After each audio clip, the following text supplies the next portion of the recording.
Lucas, capítulo 24, vamos ler do verso 1 ao verso 12.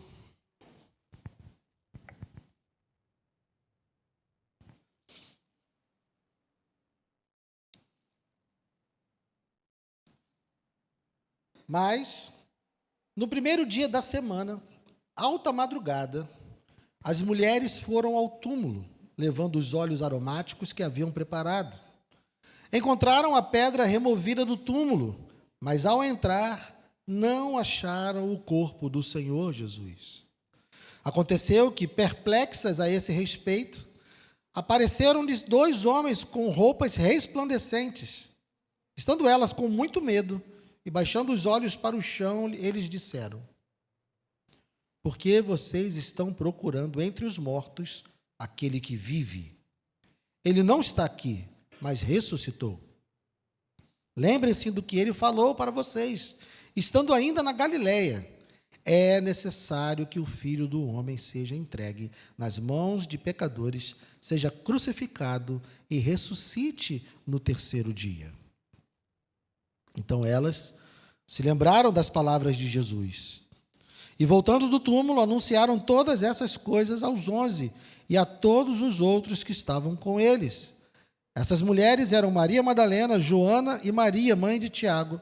Também as demais que estavam com elas confirmaram essas coisas aos discípulos. Mas para eles tais palavras pareciam um delírio. Eles não acreditaram no que as mulheres diziam. Pedro, levantando-se, correu ao túmulo e, abaixando-se, viu somente os lençóis de linho e nada mais. E retirou-se para casa, admirado com o que tinha acontecido. Pai amado, obrigado, Deus. Obrigado pela tua palavra. Fale conosco, ó Deus, nessa noite eu te peço. Que não seja eu, que não seja os meus pensamentos, as minhas ideias, mas que seja o teu Espírito, Senhor, alimentando a tua igreja nessa noite. Precisamos de ti, precisamos da palavra que procede da tua boca. Então fale conosco, eu te peço em nome de Jesus. Amém e amém. Podem sentar, queridos. Durante essas semanas, desde que começou a quaresma, nos domingos à noite, nós temos meditado sobre o Cristo e o caminho até a cruz. Nós vimos ele se revelando como sendo o Cristo, como sendo o Filho de Deus. Nós vimos a decisão firme, o propósito firme que ele teve de seguir até Jerusalém para poder passar por essas coisas, que aqui foi repetido pelos homens, né? Que ele fosse entregue nas mãos dos pecadores, que ele fosse crucificado e que ele ressuscitasse ao terceiro dia. Nós vimos o custo de segui-lo, porque ele estava seguindo para a cruz, seguindo para a morte, e havia um custo em segui-lo. Nós vimos o confronto e a rejeição, como ele, sendo quem ele era, e cumprindo a sua missão, isso confrontava os religiosos da época, e como ele foi rejeitado por isso. Nós também vimos como ele entra em Jerusalém como rei, mas depois clamam para que ele seja crucificado.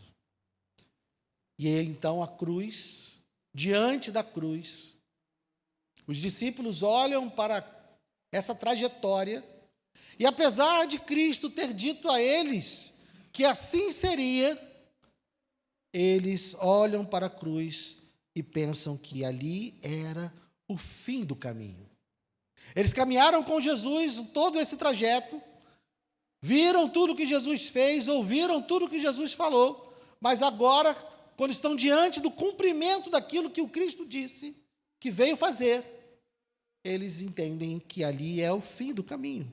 O Messias havia morrido, a esperança havia sido sepultada e o futuro parecia completamente escuro e sem esperança. Mas o Evangelho, meus irmãos, ele não termina na cruz.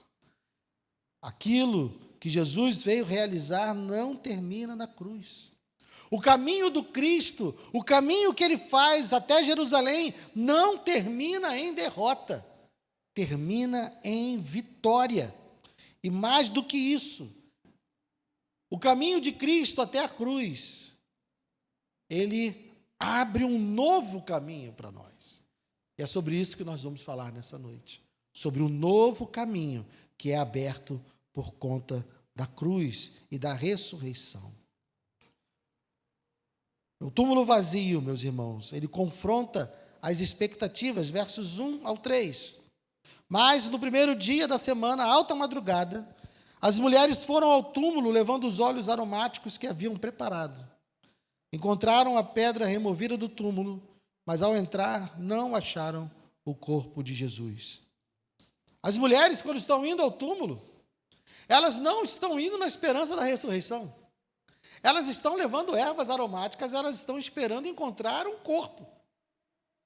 Estavam completamente convencidos de que iriam preparar um corpo. Mas encontram a tumba vazia. Elas encontram um cumprimento. Então, o primeiro sinal da ressurreição não é algo visível, mas é um túmulo vazio. Elas não encontram aquilo que elas estavam esperando. O coração delas tinha uma expectativa que ia contra aquilo que o próprio Cristo tinha dito para elas. Elas queriam encontrar um corpo e encontraram um túmulo vazio. A morte havia sido vencida. Cristo, como ele prometeu, como ele afirmou, ele foi crucificado, mas demonstra que não está sob o domínio da morte. Ele tem poder sobre a morte. A morte que escravizou a humanidade desde o Éden e se fez presente a ricos e pobres, a saudáveis e a enfermos, a pecadores e a justos, a morte que sempre foi aquela que dominou sobre todos. Até aqui, Jesus Cristo demonstra o seu domínio sobre a morte. Muitas vezes, meus irmãos, nós somos como essas mulheres nesse momento. Nós nos aproximamos de Deus com expectativas limitadas. Nós nos aproximamos de Deus querendo uma cura, querendo consolo, mas de coisas temporárias. Nós vamos até o Senhor, mas com as nossas expectativas totalmente nesse mundo, de coisas que vão passar. Quando, na verdade, o que Deus quer operar na minha e na sua vida tem algo a ver com a eternidade. Ele quer operar ressurreição em nós. Ele quer operar em nós vitória sobre a morte, que é algo que vai para muito além daquilo que nós, muitas vezes, queremos de Deus. Nós ficamos presos e pedindo coisas a Deus que são temporais, que são passageiras, e nos esquecemos de que a grande e maior vitória que Ele trouxe para nós transcende esse mundo e coloca todas as outras coisas em outra perspectiva. Com a morte vencida, todo o resto perde importância. As enfermidades perdem importância. As injustiças perdem importância. As violências perdem importância. Por quê? Porque a morte foi derrotada. E todas essas outras coisas perdem importância, porque não importa o que aconteça conosco, a morte foi derrotada. Ela não pode nos reter. Se sairmos de casa todos os dias pela manhã, sabendo que a morte foi derrotada, você não terá medo. O que nos faz ter medo são expectativas de pessoas que vão até o túmulo com ervas aromáticas, achando que encontraram um corpo. Mas nós sabemos que não há um corpo. Não temos por que temer a morte. E essa ressurreição deve ser interpretada à luz das palavras, verso 4, a partir do 4. Aconteceu que, perplexas a esse respeito, apareceram-lhes 2 homens com roupas resplandecentes. Estando elas com muito medo e baixando os olhos para o chão, eles disseram: por que vocês estão procurando entre os mortos aquele que vive? Ele não está aqui, mas ressuscitou. Lembrem-se do que ele falou para vocês, estando ainda na Galileia. É necessário que o Filho do Homem seja entregue nas mãos de pecadores, seja crucificado e ressuscite no 3º dia. Então elas se lembraram das palavras de Jesus. Diante da perplexidade delas, que chegaram com uma expectativa inferior, chegaram com uma expectativa limitada, com as suas ervas aromáticas, achando que iriam embalsamar um corpo, elas encontram a tumba vazia, encontram a evidência da vitória de Cristo sobre a morte e ficam perplexas. Então surgem esses mensageiros que fazem a pergunta central dessa passagem: por que vocês buscam entre os mortos aquele que vive? Essa visão de um túmulo vazio só vai fazer sentido para elas quando elas se lembram da palavra. Porque é a palavra que os instruía desde sempre. Jesus estava instruindo eles, os seus discípulos, através da palavra. E eles então, olha, vocês estão perplexas? Vocês não estão entendendo por que o túmulo está vazio? Lembrem-se do que ele falou. Nós precisamos olhar para as Escrituras. A ressurreição de Jesus, ela não é um evento isolado, ela é um cumprimento, ela é o ápice das promessas que vinham sendo feitas desde Gênesis. É a consumação de toda a obra redentiva que Deus estava realizando desde quando o homem caiu lá no jardim. Ao lermos todo o Antigo Testamento, nós vamos ver que essas promessas vão se acumulando e se aprimorando e se tornando cada vez mais claras, e nós então agora temos o cumprimento daquilo que Jesus disse, nós temos o cumprimento do plano de Deus, nós temos o cumprimento de todas as Escrituras até aquele momento. A vitória sobre a morte. Cristo morreu e ressuscitou conforme o propósito eterno de Deus. Nada saiu do controle, nada foi improvisado, tudo foi minuciosamente conduzido por Deus. Cada pessoa, cada palavra, cada profeta, cada inimigo de Israel, cada conspiração, cada traição, tudo estava dentro do controle de Deus.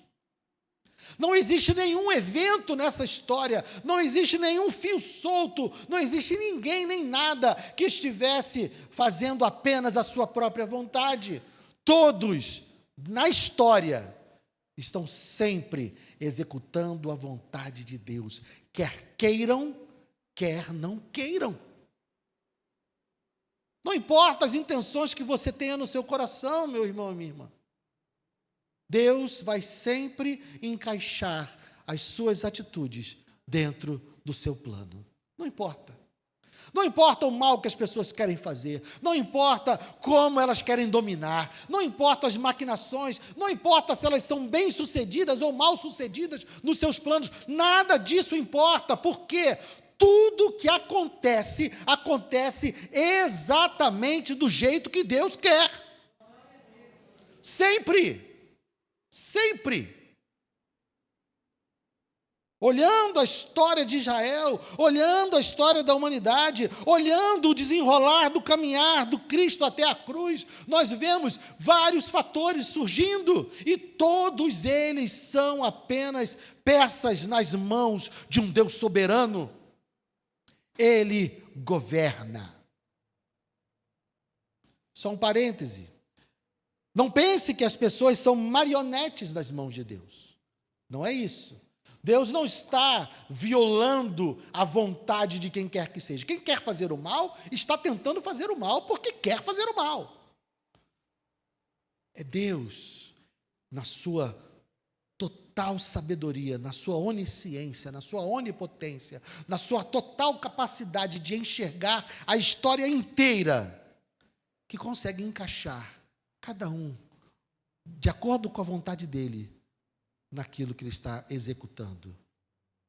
Então, o diabo não foi uma marionete na mão de Deus quando entra em Judas para traí-lo. O diabo estava fazendo exatamente o que queria. O diabo estava fazendo exatamente o que planejou fazer. Ele só não sabia qual o resultado que teria. Porque o único que tem controle sobre todas as coisas, o único que tem poder para fazer com que as coisas aconteçam exatamente como ele quer, o único que pode fazer isso é o Senhor, nosso Deus. Então você tem mais um motivo para não sair de casa atemorizado. Porque cada evento da sua vida está em total controle. Não há nenhuma vontade nesse universo que possa se opor à vontade do nosso Deus. Nenhuma. Não importa o que as pessoas saíram de casa planejando fazer. Não importa os planos, sejam dos menores, sejam dos maiores, seja do ladrão da esquina ao grande ladrão do universo. Não importa como eles saíram de casa e o que eles planejaram. Só vai acontecer aquilo que Deus quer e da maneira que Ele quer. Essa deve ser a maior frustração de todos aqueles que vão contra o Senhor. Eles só não se frustram porque não conseguem entender, porque não conseguem perceber. Eles só insistem em continuar agindo porque não conseguem perceber. Mas eu e você, meus irmãos, podemos sair de casa totalmente tranquilos. Eu estou dizendo que vai dar tudo certo por causa disso? Não. Eu só estou dizendo para você que vai acontecer contigo exatamente o que Deus planejou para a sua vida. E a palavra nos diz o quê? Que todas as coisas cooperam para o bem daqueles que amam a Deus. Olhando para a ressurreição agora, sob a luz da palavra, essas mulheres podem entender então que tudo aconteceu como deveria acontecer. Não há surpresa, só há promessas cumpridas. Só há a certeza de que todos os eventos da história são governados por um único ser, e esse ser é o Senhor. Mas ainda assim, o ser humano é incrédulo. Versos 9 a 11. E voltando do túmulo, anunciaram todas essas coisas aos 11 e a todos os outros que estavam com eles. Essas mulheres eram Maria Madalena, Joana e Maria, mãe de Tiago. Também as demais que estavam com elas confirmaram essas coisas aos apóstolos. Mas para eles, vamos juntos, mas para eles tais palavras pareciam um delírio. Eles não acreditaram no que as mulheres diziam. E olha que nós estamos falando dos discípulos. Nós estamos falando daqueles que andaram com Jesus, daqueles a quem Jesus estava dizendo, desde quando ele começou a ir para Jerusalém, ele estava dizendo, eu estou indo, eu vou ser pego pelos pecadores, eles vão me açoitar, eles vão me envergonhar, eles vão me crucificar, mas eu vou ressuscitar no terceiro dia. E ele estava falando para eles esse tempo todo, e ainda assim, eles não acreditaram. Meus irmãos, nunca foi falta de evidência, nunca foi falta de revelação. Diante da verdade, o nosso coração caído, o nosso coração pecaminoso, ele resiste. Não é uma questão de lógica, não é uma questão de argumento, não é uma questão de inteligência, é um problema espiritual.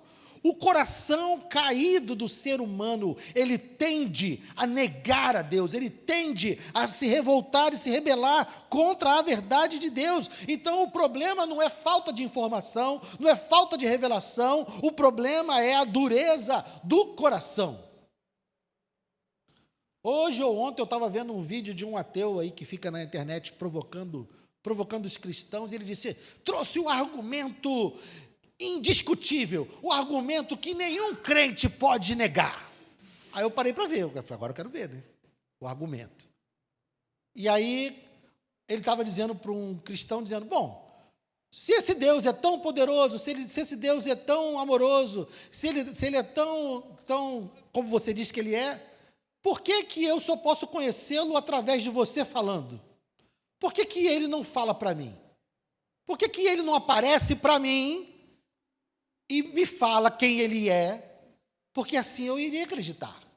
Aí ele lança o desafio, por que que então, que o Deus Todo-Poderoso, o Criador do Universo, por que então que ele não aparece para toda a humanidade ao mesmo tempo? Aparece e diz, eu sou o Senhor, eu sou o Criador, e vocês então devem obediência a mim. E o erro dele está em pressupor que se Deus fizesse isso, todos creriam. Mas a verdade é que se Deus fizesse isso, aqueles que têm o seu coração duro continuariam não crendo. Quantos e quantos sinais, quantas e quantas evidências o próprio Cristo deu para o povo da palavra.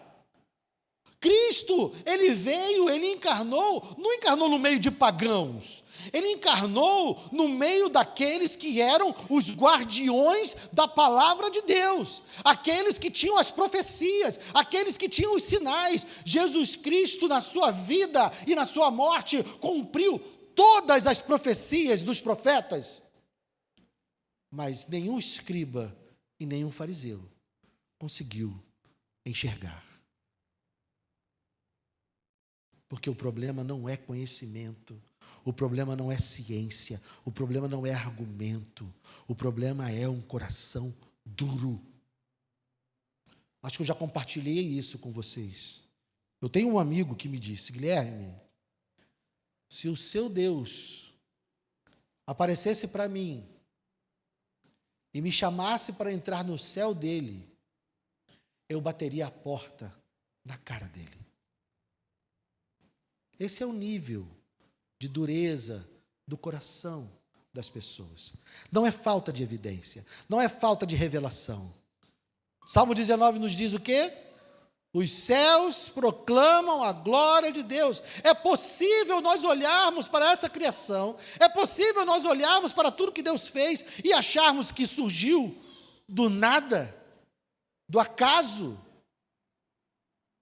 Mas ainda assim, essa evidência pode levar alguns a crerem. E eu já disse também aqui, eu tenho um primo que deixou de ser ateu quando foi fazer faculdade de astronomia. Ele fez faculdade de astronomia, estudou a formação do universo. E ele deixou de ser ateu. Ele falou para mim, Guilherme, é impossível o universo existir sem que houvesse alguém conduzindo. Mas ele ainda não é crente. Ele continua não crendo que existe um Deus que o criou e que se importa pessoalmente com ele, e diante do qual ele é um devedor, um inimigo por conta dos seus pecados. A revelação do universo para ele só o fez entender que existe um Deus, que existe um Criador, que existe uma força, como ele diz, uma inteligência, como ele diz. Mas não foi suficiente. Se o problema do coração não for resolvido, não adianta. Então não devemos romantizar a fé. A ressurreição não é algo naturalmente aceito. Não fique impaciente com seus amigos, com as pessoas que você está evangelizando. Não fique ansioso, não fique imaginando, agora com esse argumento aqui, agora ele vai acreditar. Não, agora com essa evidência, agora com esse achado arqueológico, agora com essa notícia. Não, nada disso é algo que somente o Espírito Santo pode fazer.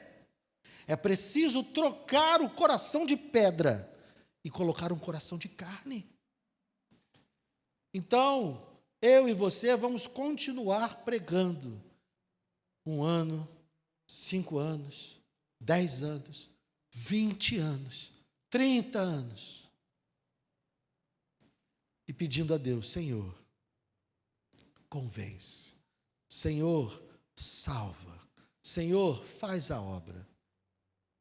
Porque não é uma questão de argumento, não é uma questão de insistência, de inteligência, nada disso. A ressurreição confronta a nossa lógica, confronta o nosso orgulho, confronta a nossa autonomia. O que é preciso é nascer de novo. E isso só Deus pode fazer. Então, com a mesma intensidade, ou com uma intensidade ainda maior com a qual você prega, ore, clame ao Deus da salvação, porque a salvação pertence ao Senhor. Ore e pregue, ore e pregue, e continue nesse ciclo, até o dia que essa pessoa se render ao Senhor. Os discípulos não creram, que dirá o meu vizinho, que não andou com Cristo e nunca leu a Bíblia. Mas, diante da notícia da revelação, existe também, da ressurreição, existem ações. O que Pedro faz, verso 12. Pedro, porém, ninguém acreditou, mas Pedro, levantando-se, correu ao túmulo. Abaixando-se, viu somente lençóis de linho e nada mais. E retirou-se para casa, admirado com o que tinha acontecido. Pedro não tinha compreendido tudo ainda. Pedro não tinha entendimento total, não tinha a fé completa, mas ele falou, mas eu tenho que ir lá. Eu tenho que fazer alguma coisa. Como assim? Já ressuscitou? Eu vou lá? Em vez de falar assim, mulheres, vocês são malucas, vou continuar aqui tomando meu café, vou continuar aqui fazendo meu lanche, vocês estão doidas. Não, Pedro falou, não, tem que ir lá. Isso é uma notícia muito importante, isso é algo muito dramático, drástico. Então, a notícia da ressurreição tem que provocar em nós, pelo menos algum movimento, pelo menos alguma reação. Nós precisamos, mesmo que seja algo incompleto, mesmo que seja algo que ainda não tem robustez, substância, nós precisamos caminhar até lá e começar, já que fomos despertados pela notícia da ressurreição, então vamos investigar isso. Vamos lá, vamos ver, vamos atrás. Siga essa intuição, siga essa ideia, vá atrás, até que essa fé se torne algo mais robusto, até que essa fé se torne algo mais substancial. Mas se você está sendo movido no seu coração nessa noite a buscar algo mais, a buscar mais informações, se somente essa mensagem, somente esse sermão não é suficiente para você, mas você ouve essa mensagem e pensa, eu preciso saber mais, eu preciso conhecer mais, faça como Pedro e vá atrás das evidências, vá atrás daquilo que a palavra diz, procure outras pessoas para te contarem o que a palavra diz, e aí você vai avançar. O Cristo, o vivo, aquele que está vivo hoje, Ele está chamando você, Ele está despertando em você.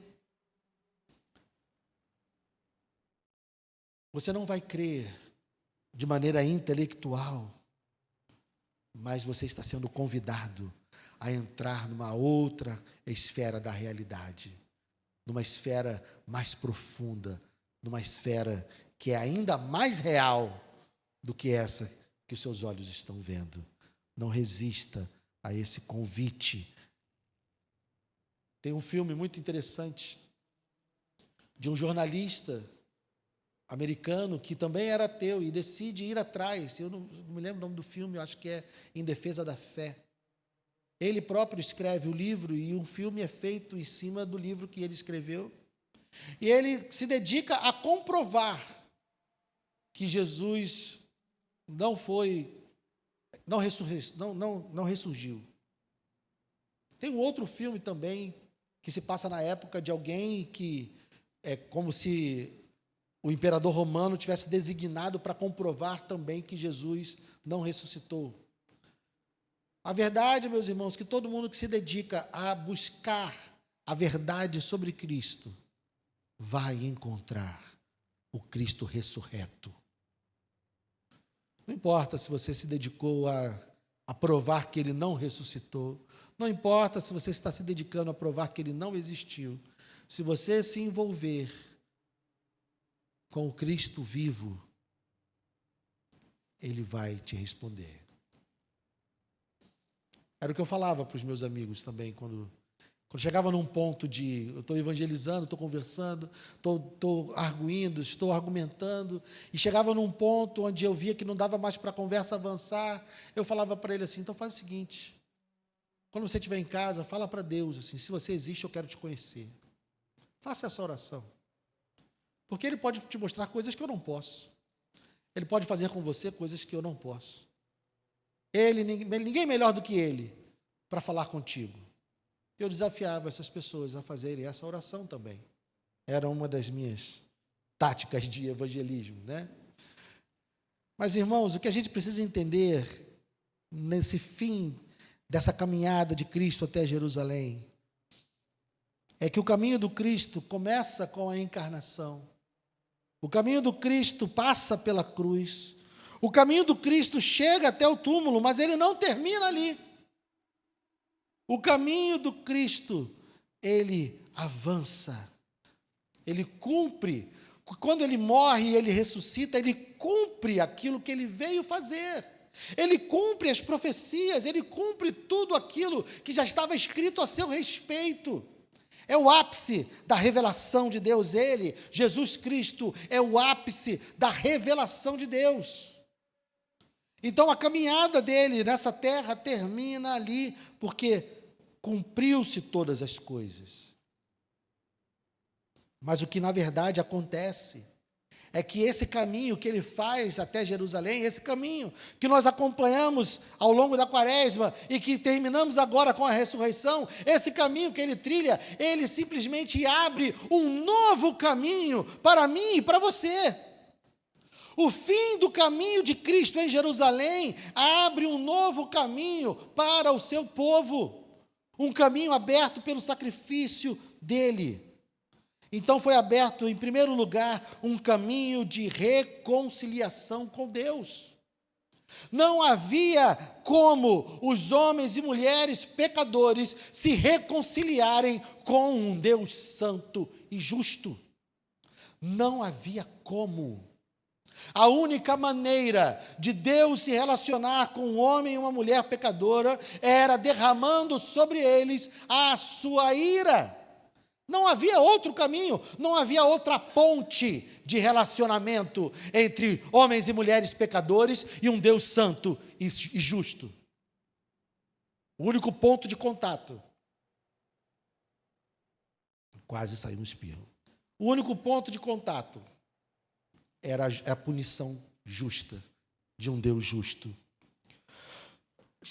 Agora foi, desculpa. Mas a cruz, então, ela remove o pecado. A punição que era para nós vem sobre o Cristo.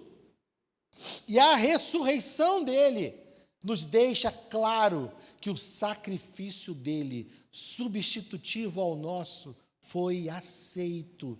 Deus Pai está dizendo: a minha ira foi satisfeita. Não tenho mais por que punir homens e mulheres pecadores que se refugiarem em Cristo, porque os pecados dessas pessoas já foram punidos em Cristo. Então ele abriu um caminho de reconciliação. Não estamos mais separados de Deus. Nós fomos perdoados e reconciliados com Deus por causa da obra que ele realiza. Segunda coisa, um caminho de uma nova vida. A ressurreição não é apenas sobre Jesus. A ressurreição é sobre um novo tipo de existência, uma nova existência na qual eu e você também entraremos um dia. Nós receberemos um corpo glorificado, como o de Cristo ressurreto. Eu e você vamos ser revestidos do céu. Uma existência que nós não conseguimos compreender, uma existência que nós não conseguimos alcançar, mas nós podemos ter a absoluta certeza que é tão maravilhosa, que quando João vai descrevê-la, ele não encontra palavras e ele é obrigado a usar expressões como ruas de ouro, como palavras que ele não consegue apresentar a realidade para nós, porque é algo tão maravilhoso que uma mera descrição não seria suficiente. A ressurreição é sobre uma existência, é sobre uma nova vida que venceu o pecado, é sobre uma nova vida que venceu a morte, e é sobre uma nova vida que já começa hoje. Nós já estamos vivendo a vida eterna, porque nós seguimos a um Cristo que está vivo. Ele está vivo e nós somos seguidores de um Cristo vivo. Terceiro, ele abriu um caminho de esperança definitiva. A morte não é mais um fim. Nenhum de nós precisa colocar o ano final da nossa lápide. Quando eu morrer, meus irmãos, podem comemorar, porque eu estarei muito feliz. E eu creio que vocês também estarão muito felizes. Porque a palavra de Deus diz que aqueles que morrerem hoje, antes da consumação de todas as coisas, estarão diante do Cordeiro, adorando 24 horas por dia, estarão falando diante dele, dizendo: Hosana, volte logo, Jesus. Maranata, Senhor Jesus. Então nós não precisamos colocar 1974 tracinho. No meu pode botar o infinito lá. Nós não precisamos temer a morte. A ressurreição de Cristo é a garantia da nossa ressurreição. Eu e você vamos viver para sempre. Eu e você estaremos para sempre diante de Deus, para sempre, e ninguém pode mudar isso. Não existe inimigo, não existe adversário, não existe nenhum ser no universo que possa tirar você das mãos do Deus vivo. Ninguém pode tirá-lo.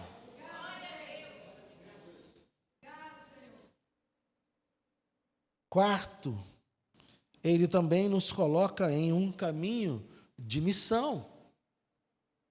Porque Jesus, enquanto estava caminhando para Jerusalém para cumprir o seu propósito, ele realizou diversas coisas. O seu propósito não era curar enfermos, o seu propósito não era restaurar vista aos cegos, o seu propósito não era ressuscitar mortos para essa vida. Mas ele realizou todas essas coisas no caminho. Enquanto ele estava caminhando para a sua missão, ele realizou coisas. Eu e você estamos caminhando também. Mas enquanto caminhamos, como o pastor Gilson disse pela manhã, ele não está salvando pessoas e colocando dentro de uma caixa. Ó, está salvo, guarda aqui. Está salvo, guarda aqui. E guardando dentro de uma arca para o dia do juízo. Ele está nos salvando e nos enviando. Ele está nos salvando e nos enviando. Então todos nós, todos aqueles que estão em Cristo, estão sendo enviados ao caminho para falarem dessa salvação. Ele nos colocou num caminho de missão. Todos os discípulos de Cristo entendem, creem e são enviados. O caminho não termina em contemplação. Ai, fui salvo, que coisa maravilhosa. Aí senta na cadeira e fica: ai, eu fui salvo. Estou só esperando o dia da minha morte. só esperando chegar o dia que eu vou conhecer o Jesus pessoalmente. Não. Ele nos deu uma missão, Ele nos deu uma tarefa. Nós devemos proclamar essa salvação a outros. Foi a nós que Ele confiou essa tarefa. Foi a nós que Ele confiou essa missão. Então, nós continuamos em proclamação, até o dia que nós formos levados para a presença do Cordeiro, ou até o dia em que o Cordeiro voltar entre nuvens. Até lá, eu e você precisamos proclamar esse Salvador. Então Ele nos colocou nesses 4 caminhos: um caminho de reconciliação com Deus, um caminho de uma nova vida, um caminho de uma esperança definitiva e um caminho de missão. Concluindo, meus irmãos, se Cristo ressuscitou, nós não podemos viver como se a morte ainda tivesse a última palavra. Nós não podemos ter tanto medo da morte, meus irmãos. Nós não podemos ficar tão assustados. A morte é algo que não era para estar na criação, é algo alheio à criação. E isso realmente nos impacta. Mas nós já temos o conhecimento de que esse inimigo está derrotado. Então não vamos mais viver como se ela tivesse a última palavra. Se Cristo ressuscitou, meus irmãos, nós não podemos viver presos no passado. Ele abriu um novo caminho para nós. Ele abriu um caminho para nós vivermos na presença do Senhor. E nós não podemos também viver sem esperança. Creia, confie, descanse. Nós também não podemos viver sem missão.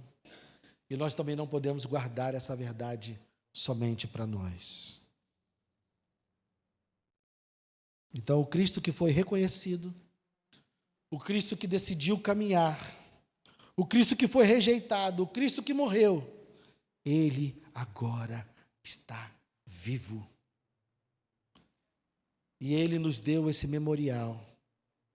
E Ele nos disse para que nós repetíssemos esse memorial até o dia em que Ele volte.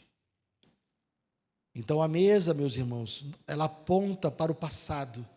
Ela aponta para a obra da cruz, ela aponta para aquilo que Cristo fez em nosso favor, quando caminhou até Jerusalém, quando foi crucificado e quando ressurgiu. A mesa aponta para esse passado, mas essa mesa também aponta para o futuro, onde nós temos a grata esperança de que Jesus Cristo voltará para nos buscar.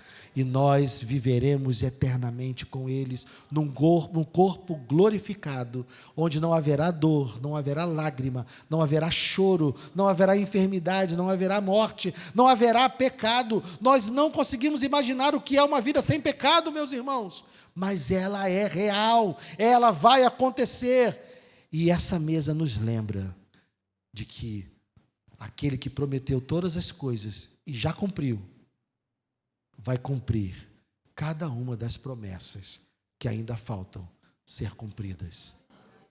Creia e confie. Amém? Queria convidar os irmãos que vão servir.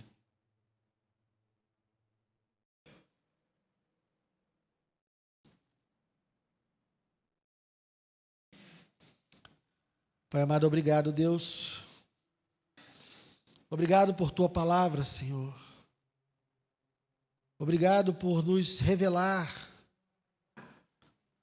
como dissemos no início, revelar de onde viemos e por que fomos criados. Obrigado por revelar qual é a causa de tanto mal e de tanto sofrimento nesse mundo. Obrigado por revelar, ó Deus, que o seu amor foi tão grande que o Senhor não derramou a sua justiça sobre nós, mas derramou ela sobre o seu Filho. Obrigado, Senhor, pela Tua palavra que revela que este mundo não é o fim e que todo aquele que está refugiado em Teu Filho tem um outro fim. Será ressuscitado como Ele foi e viverá eternamente como Ele vive. Obrigado, Deus. Obrigado por nos deixar esse memorial. Esse memorial que nos lembra do que foi feito, mas que também nos traz a certeza daquilo que ainda será realizado. Obrigado, Senhor, pelo cálice. Obrigado, Senhor, pelo pão. Obrigado por esses elementos, ó Deus, que apontam para a nossa aliança contigo. Uma aliança inquebrável, uma aliança eterna, porque não é sustentada por nós, é sustentada por Ti. Então, ó Deus, nós somos gratos, porque o Senhor nos colocou na sua mesa, não pelos nossos méritos, mas pelos méritos de Cristo e pelo aquilo que Ele realizou por nós na cruz do Calvário. Te louvamos e te agradecemos, em nome de Jesus. Amém e amém.